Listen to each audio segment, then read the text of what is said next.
Welcome to the Who, What, Why podcast. I'm your host, Jeff Schechtman. For almost 75 years, there have been few days of real peace in the Middle East. And yet even today, amidst unspeakable violence, life goes on. People on all sides go about their lives. They value their families, their land, their faith. The very fact that humanity can coexist amid such cumulative rage tells us of the good that people are really capable of. On a more micro scale, my guest, Yousef Bashir, proves that real peace may one day be possible. His own experience growing up in Gaza, shaped most profoundly by the quiet strength of his father and by a bullet from an anonymous Israeli soldier, shows that with work, human beings can overcome years of hatred, revenge, and the most personal kind of violence. He tells a great deal of his story in his memoir, The Words of My Father. And he joins me today to talk about that story in the context of what we see taking place today in Gaza and in Israel. Yousef Bashir is a Palestinian-American who grew up in Gaza. He still suffers the effects of a near-catastrophic injury at the hands of that anonymous soldier. As a young man, he made his way to the U.S., where he earned a B.A. in International Affairs from Northeastern University and an M.A. in Coexistence and Conflict from Brandeis. He's worked on Capitol Hill and served as a member of the Palestinian diplomatic delegation to the United States. He remains a vigorous advocate for Israeli-Palestinian peace, and it is my pleasure to welcome Yousef Bashir to the Who, What, Why podcast. Yousef, thanks so much for joining us. Thank you, Jeff. Thanks for having me. Well, it's great to have you here. Talk a little bit first about your own personal experience and what it was like for you growing up in Gaza. It didn't take me long to realize that I was not about to have a normal childhood. In the first chapter of my book, I actually talk about Gaza being a paradise, which is what I thought Gaza was, especially between 1997 all the way to early 2000. My parents would host foreign exchange students from Germany, France, the UK. A lot of people coming in and out to visit. A lot of foreigners would come and stay at the hotels in Gaza before they go on to their destinations. My parents owned a large farm where we sold large quantities of vegetables, tomatoes especially, that went to Israeli markets, Jordanians and Egyptians sometimes. So that was life for me. It was safe. It was prosperous, despite the fact that there was a military base stationed right behind our kitchen, attached to the former settlement of Kfar Darom. And this, of course, would change in 2000 at the beginning of the Second Intifada, when I was only 11 years old, when it all came in one circle. Kind of life reminded me that you are not living in a normal situation, a normal life. You are living in the Israeli-Palestinian conflict and under the Israeli occupation. And that occupation was very personal with respect to your family and your house. Tell us about that. Yeah, absolutely. Everything I've experienced in the context of the Israeli-Palestinian conflict, it was not only stuff that I learned at school, stuff that I learned from books or saw on TV. It was too personal, to be quite honest with you. The Israeli soldiers who I just mentioned were stationed at Kfar Darom, started shooting at the house. And I mean shooting everywhere, every day, at night, during the day. And they came looking for my dad and asked him if he was going to leave or not. And my father was surprised to hear the question. He said, I've been a good neighbor to my Palestinian neighbors. To you, I am offended that you are here to ask me to leave. So the soldiers, without another word, left. And a day or two later came back with more soldiers and more equipment, and took over the second floor, third floor. And when they were done, came downstairs and told my dad, from now on, no one is allowed upstairs. and no one is allowed to come into the house without our coordination. And so the story began there. Every night, the soldiers came from downstairs, moved the entire family to sleep on the floor in the living room, where I had to ask for permission every time I needed to go to the bathroom, every time I needed to go to the kitchen, and every time I wanted to stay over at someone's house where I needed to come home late at night. It wasn't just my parents, especially as a teenager, just my parents who I needed to get their approval. It was my mom, my dad, and an Israeli soldier, whoever was assigned to us that night or that evening. So that was life for me. And there was an occupation in the larger sense, but there's an occupation on a personal level where soldiers woke me up to tell me to go. It's time to go to the living room. What was that like for you? Talk about your own personal feelings. You were 14, 15 years old at the time. What did you think about? What was that feeling like? I think it was very difficult, very challenging for me. Here I am. I was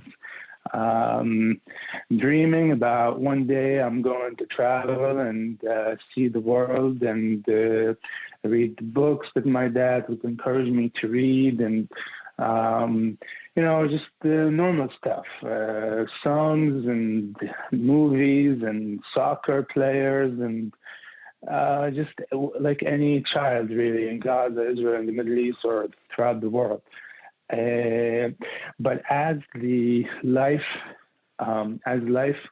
went on with the Israeli soldiers being in the house, really controlling every aspect of our lives, disrespecting my dad in front of us, harassing my mother, harassing my grandmother, even shooting our animals, our house animals. A farm donkey that we had, they shot and killed it. Pigeon house that they demolished. Even shooting at the palm trees just for fun, or shooting at the random herds of sheep that would come by and just shoot one to the right, one to the left, and then the third one would knock the animal down. And all of this would happen, during my break in the day after I come from school. And before I go on and do my homework, I just spend an hour or two just watching soldiers having fun with that. So at night, as the soldiers gather the entire family to sleep in the living room, and as I hear the endless tuck, tuck, tuck, tuck, tuck, tuck, tuck, tuck for hours and hours and hours, and as I feel the house shaking every time they decide to fire a small missile towards the house to really scare my dad, who was relentless in his refusal to give up his house, I found it very difficult to understand my father, because here's someone who, in the midst of it, he would assure us and challenge us that those people are actually mentioned in the Quran. Those people we are obligated and meant to share the land with. And our only mission, and the real mission in all of this, whether it's for us or for them, is to find a way to live peacefully in this land. So all I could do back then is point to the soldier and say, "Are you sure they are the children of Abraham and our cousins?" And he would say, "Absolutely," without hesitation. So that was a very difficult experience to grow up with, one that I still struggle with, but obviously I've grown and I've experienced so much more that I now agree with my dad. Were you angry then? Were you angry at your dad? I was frustrated. I don't think I was ever angry with him. I admired him for all of his convictions and beliefs. They were noble values. It was just frustrating and difficult for a young person to be tackled with such large values at such a young age. What did you understand at that age about the Intifada, about the occupation? I understood that there were the Palestinian people. It wasn't the first Intifada. I didn't live through that, but I heard people talk about it. I heard people talk about 48. I heard people talk about 67. I heard about people talk about the Israeli rule in Gaza. And now I get to experience it for the very first time with my own eyes as I go through the second Intifada. There were times where we couldn't go to school. There were times where we couldn't travel. There were times where we couldn't do normal things, like go into a grocery shop to get groceries for the house, only because of the Israeli presence in the Strip. And many people in the Strip, I've gone to schools there, they were not a part of Fatah. They were not a part of Hamas. They were just ordinary Palestinians, different in opinions and perspectives and worldviews, but they were very much like any civilians you would meet in New Jersey or in San Diego. And so that was the experience for me, the Intifada, the Israeli presence, and the violence, the intensity of the violence every time. I mean, I've watched kids get shot. I've watched things on TV. I've watched a lot of things that I could not possibly forget, even as I grow older and older and older. Now, I always have my parents who always insisted that I should remain hopeful about the future. And this, of course, was not easy, but it helped a great deal to allow me to hold on to my humanity and to allow me to not let the conflict determine what kind of human being I was going to be when I grow up. Tell us about your personal experience of getting shot. What happened? On February 18 of 2004, I had just turned 15. I was born on February 9. I was very excited that day. I went home. I stayed behind after my dad left the school. At the time, he was also my headmaster. So if you're talking about being angry at my dad, I was frustrated with him at school and at home. I mean, he was everywhere in my life. But that day, I decided to stay back to have extra time to play soccer with my friends, and taking advantage of being on my own before I go into the house, because once you go in, you really can't leave until the next day. I saw 3 United Nations officers. Now, to get into my house, in accordance with the rules imposed on us by the Israeli soldiers, everyone who comes into the house would require a permission from the soldiers. This really meant the press. Relatives, ordinary people couldn't do that every time. So it was primarily just press people. That day, the 3 United Nations officers were standing with my dad in front of the Israeli watchtower, and they were granted a 15-minute permit to visit with us. They told them to sit in the front yard where they can be watched. And, quiet day, middle of the day, 1 p.m., 2 p.m., I decided to join the conversation. I sat in, and after merely 7 minutes, the soldier asked them to leave. So the UN officers got up, started walking to their car. My dad is in front of me. The tower is to my back. And as I wave goodbye with my hand, one of the soldiers at the tower fires. Is the sound that rings in my head to this very moment. I collapsed. I saw no blood. I felt no pain. My dad was just feet away from me. He didn't really realize it. He needed a few moments. My mom was running towards me. My grandmother was attempting to run, and my little brother kicking a chair in anger. And I thought, as I looked around back to my dad, I thought that I was now living my very last moments on earth. I even said the shahadat. The shahadat is a sentence every Muslim says when they're about to depart this earth. My dad picked me up, shoved me into the U1 car and onto the local hospital. He told me that I was not going to die. I started telling him I'm sorry about this and I'm sorry about that. And I was convinced that this is my wish was about to be granted. I did not want to stay in that house. I didn't want to deal with the soldiers. And now I'm about to be set free. At the same time, I remind myself, but you're only 15. It's too early to leave. By the time I got to the hospital, I felt pain, some of which I still feel to this very day as well. But that's when I realized that I'm not dying because I can feel. And what happened after that was really would be the defining experience for me, because I opened my eyes at the hospital of Tel Shemer in Tel Aviv. And as I saw Israeli doctors and nurses surround my bed every morning and every afternoon and every night, asking me if I could lift my legs up, if I could move my toes, showering me, feeding me, comforting me.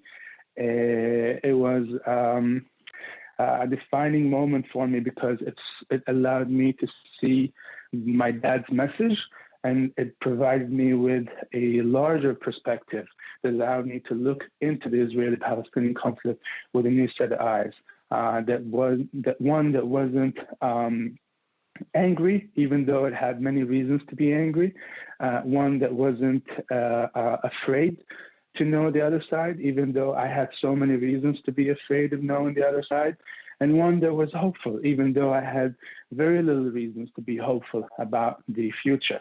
You see, in Gaza or in the West Bank or throughout the Palestinian territories, many Palestinian children go through such experience, and most of them don't get as lucky as I was with the parents, with the treatment, and with the fact that today I'm a walking man. I was in a wheelchair for almost 2 years.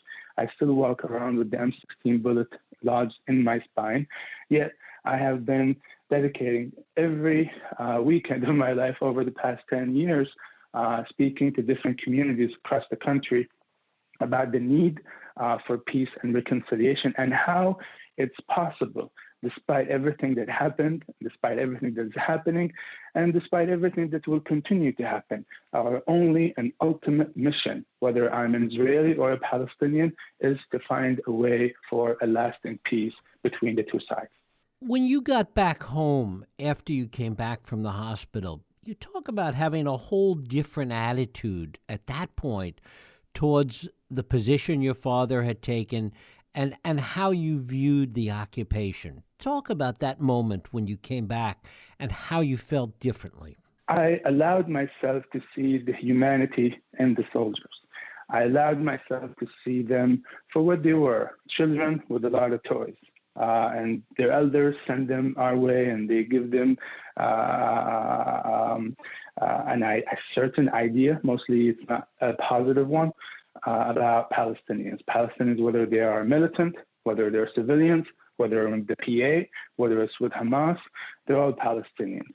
But now all of that did not matter, because I only saw through them, and I saw them as human beings, which is what my father did. You see, my father was against what they were doing to us. I'm sure he was angry in his heart, and we were all angry and frustrated, but we never allowed this anger to control us and determine our values and our views of the world and our neighbors, including our enemies. Now I was in that position to join my father, and despite them moving us rudely to the living room in the middle of our sleep at night, I would just join him in looking and treating them as children. For how long, Father? Until this is over. And this is now this has been my view of the world. Everything I do, I try to see the positive side in it. It was hard to see positives in the soldiers being in my house telling me when I could go to the bathroom, but that really helped me hold on to my sanity, hold on to my values as a Palestinian, as an Arab, as a Muslim, and helped me hold on to my expectations of the future, and allowed me to remain productive and hopeful. On the other side of the equation, did it give you greater insight into what so much of the anger is about and why there's so much anger? I think it showed me that the lack of interaction between the two sides is a main cause of how easily anger replaces every other emotion. When you look at the Israeli-Palestinian conflict, whether you're in the USA or Israel or in Palestine, Israelis and Palestinians, they don't live far from each other. They buy and consume products that are made by one another. They buy our vegetables, we buy their products. We use their currency. We go to work in Israel. We go to hospitals in Israel. Even my parents told me many stories where Israelis would drive down from Tel Aviv and north and all over Israel to come south to visit Gaza, go shopping in Gaza, stay at a hotel in Gaza, even though they were enemies. But that was that interaction, that human interaction away from government and away from politics was very much there and alive, and always reminded people that they are not so different after all. The Jews and Arabs existed even before Israel came about. And Jews and Arabs existed elsewhere, and Andalusia as well. So it showed me that the lack of interaction because of the wall, because of the checkpoint, because of politics, because of the conflict, because of the war. There are so many reasons out there. But the fact remains that Israelis and Palestinians don't really interact. They don't know or are unable to put a human face on the other side. To them, most Palestinians want to kill the Israelis, and to Palestinians, it's precisely the same story. And I got to experience. I thank God, and I thank my parents, and I thank this painful experience that allowed me to see beyond what my society and my environment was portraying to me on behalf of the other side. If there's ever to be any kind of resolution, and we'll talk in a bit about where we are today, do you see it as something that comes from this kind of personal interaction, the kind of experience that you had, that it comes from the grassroots?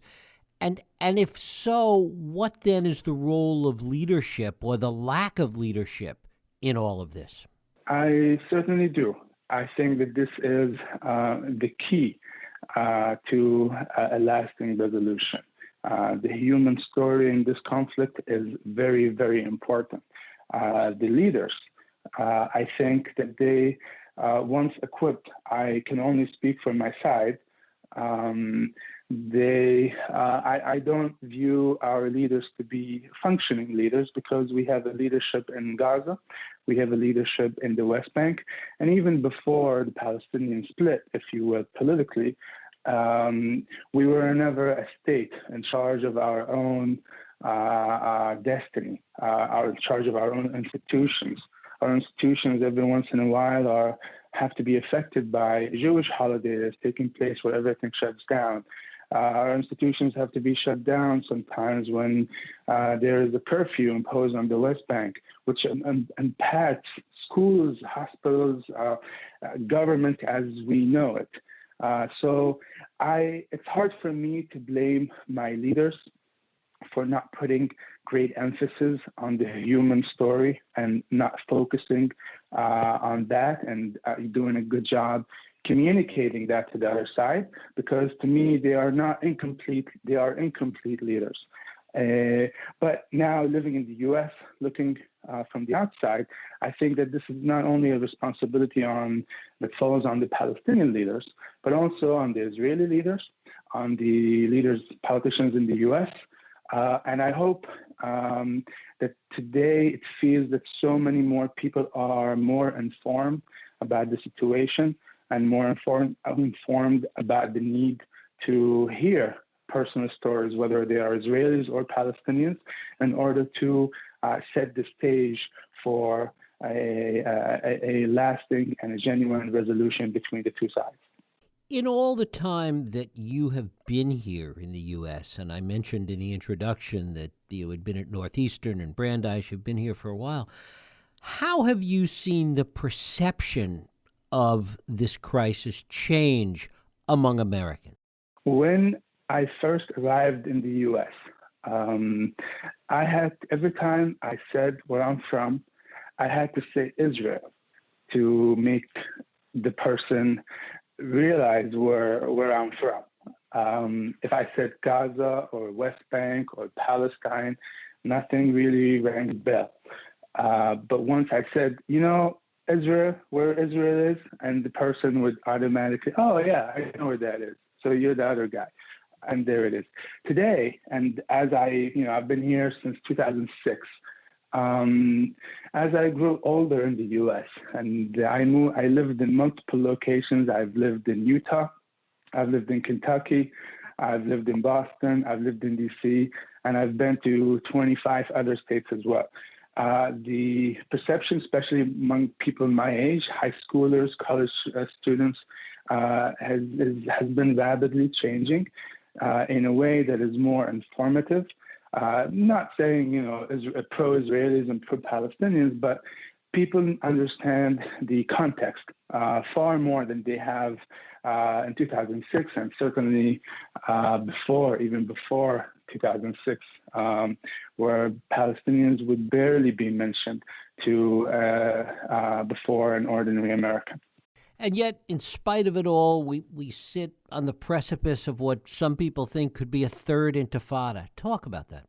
We, despite all of that, we sit on the intifada, and this is, we're afraid of a third intifada, not because of the failure of the people. The people continue to inspire me every day to keep doing what I'm doing.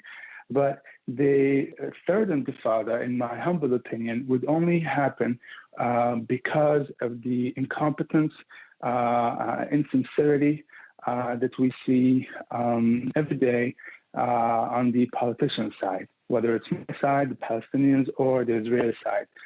Because for the past 10 years, we have chosen to opt out and keep things as is and pretend that the conflict has been resolved and everybody in Gaza and the West Bank and East Jerusalem is happy and they're fine, and everybody in Israel is safe and they have no complaints, et cetera, et cetera.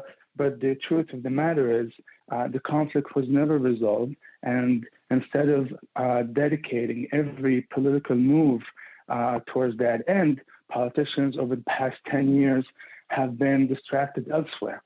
They left and forgot about the big picture and focused, I think this goes to the Israeli leaders as well, focused their efforts and energy on how to remain in power instead. What can the people of Gaza do, the people of Israel do? What would you like to see happen?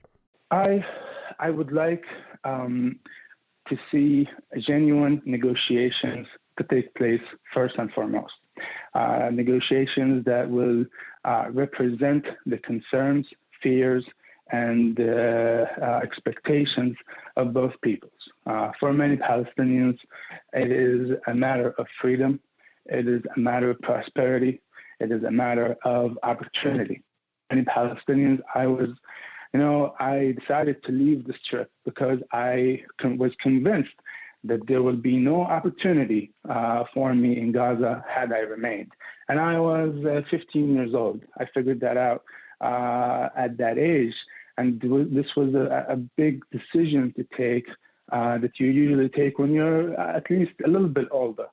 And I was very lucky to be able to leave, to be able to go to school in the U.S., college, get a very top, very good education. But that hasn't been the case for the vast majority of the young people who reside in Gaza. And the majority of people who live in Gaza are under the age of 35.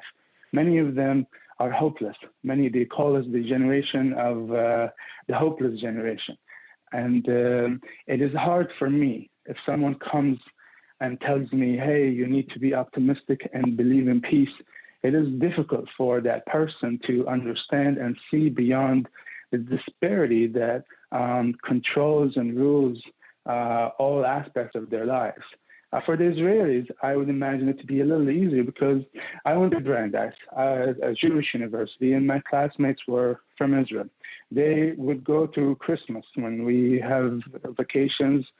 They would go home normally. They would take summer breaks and go home and be with their families, despite the fact that there's no peace in the Holy Land. But this is something I could never do, even though I was the one who was always saying peace no matter what, peace no matter what, peace no matter what. It was not an option for me when it came to Christmas and vacation and being with family. I would stay in my little apartment all by myself, waiting for everyone to come back so I can rejoin the life as everybody knows it. But knowing between myself and I that while everyone was gone, I was living as a Gazan. Even though I was not in Gaza, I was still living under that regime and under those policies that prevented me from living that normal life. I think we need to get there before I can honestly ask the question of both sides on how to get to that peaceful resolution, because we are not equal on so many levels, far from politics and strategy and self-interest and all that comes with that. We're not equal on a day-to-day basis, and that's crucial if we are going to talk about peaceful resolutions in the future. Is the solution economic then? Is it about creating more prosperity in Gaza? The solution does not only belong to Gaza. Gaza, the West Bank, and East Jerusalem. Now, I am the young generation, Palestinian generation. My own leaders have spent the last good 20 years telling me that we no longer want all of Palestine. If you're a refugee from former Palestine, prepare yourself to live in the new state of Palestine, which will be made of Gaza, the West Bank, and East Jerusalem. And so this is what everyone's been expecting. I'm talking about my generation. But at the same time, I continue to see settlements, illegal settlements and legal settlements, but many illegal settlements come to place and come to life over the past 2 years. We saw how Israel not only built settlements, but went ahead and annexed large parts of the West Bank, imposed a blockade on Gaza since 2006, continues to have conflicts with Hamas, but continues to allow money into the Strip and hand it over to Hamas to build hospitals through Qatari funding. It's been a very confusing, very disorganized effort that really makes no sense to my generation. Well, we're ready for the state. We're ready to take over. We're ready to be allowed to be in charge of our own destiny. But then you look around and you see the opposite of that. No, you're actually in danger. You're still not free. Your only solution for a better life is to leave Gaza. And I am here to tell you that for many Palestinians, whether it's East Jerusalem, whether it's Gaza, whether it's the West Bank, many, and this is something that I find very inspiring, choose not to leave, even though they know they could have a better life if they leave. Why? Because it's the only true home that they've come to know as human beings.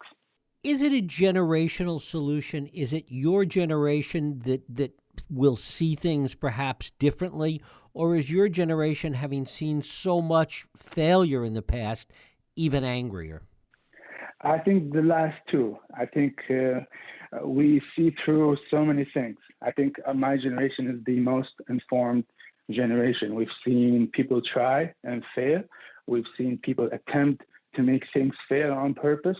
We've seen a lot of failure, but we've also seen some people take some steps, some genuine steps towards peace. We're not blind, but the fact remains that it is difficult to live in this environment.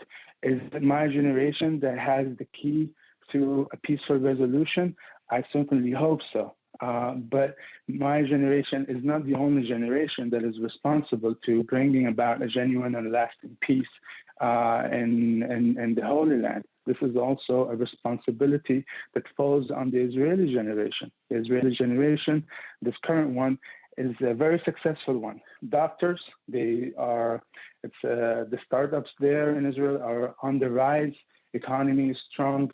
I also expect the Israeli generation to also see me for what I am and my people, and also realize that the responsibility of peace does not only fall on my side of the equation. It's a mutual responsibility, and one side cannot only be expected to be hopeful and work towards peace, while the other side does not have to care about that and can only focus on themselves and themselves only. Have you gotten more cynical over the years? It's an interesting question. I have gotten more, I wouldn't use the word cynical. I have seen it all, even before coming to the U.S. I've seen the Intifada, I've seen the soldiers, even the current clashes, the current conflict is nothing new to me. This is pretty much the third time that I've had to worry about my family and my people in Gaza as someone living in the U.S. I've grown up with it. One in 2008, 2014, and then and these days. So cynical, no, because if I become cynical, then I am afraid I'm going to be a victim of that as well. I try to remain hopeful. I try to give the benefit of the doubt to the other side and pretty much everyone involved.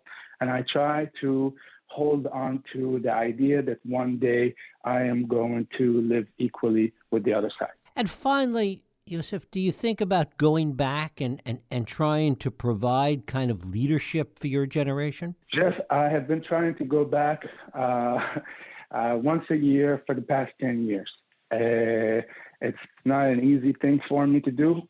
It requires a great deal of paperwork, coordination.